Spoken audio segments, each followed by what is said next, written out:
দ্বীনি ইলম এতই গুরুত্বপূর্ণ, যার ইলম নেই তার ঈমান নেই। এ ব্যাপারে ইমাম ইবনুল কাইয়্যিম রাহিমাহুল্লাহ তিনি আল ফাজলুল ইলম ওয়াল উলামা বইয়ের ভিতরে উল্লেখ করছেন যে লা ঈমানা ইল্লাল ইলম, ওই ব্যক্তির ঈমান নেই যার ভিতরে ইলম নেই।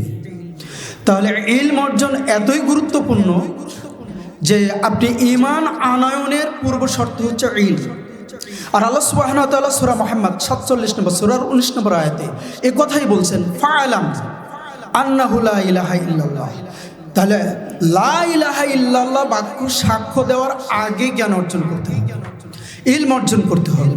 কিন্তু আজকের দুঃখের বিষয় যে আমরা বৈষয়িক বিষয়ে দুনিয়াবি ইলম চর্চার জন্য যতটা আগ্রহী, যতটা ব্যস্ত, দ্বীনি ইলম অর্জনের ক্ষেত্রে তার চাইতে বেশি গাফেল।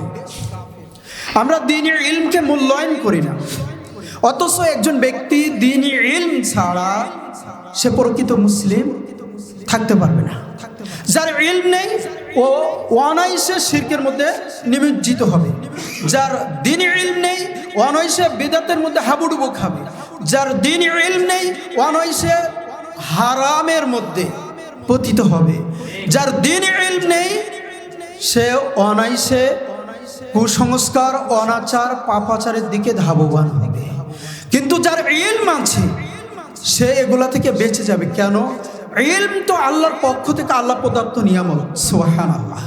কেন? আল্লাহ সুবহানাহু ওয়া তাআলা হাদিসে আল্লাহর নবী সাল্লাল্লাহু আলাইহি সাল্লাম বলছেন, মাই ইউরিদুল্লাহু বিহি খায়রান, আল্লাহ সুবহানাহু ওয়া তাআলা যার কল্যাণ চান, ইউফাক্কিহু ফিদ্দীন, তাকে কেবল জ্ঞানের বুঝ দান করেন। সুবহানাল্লাহ। তাহলে ইলমটা হলো আল্লাহর পক্ষ থেকে নিয়ামত। এই নিয়ামত সবাই পায় না, যারা পেয়েছেন পাওয়ার পরে এই নিয়ামতের শুকরিয়া আদায় করেনি তারা অকৃতজ্ঞ।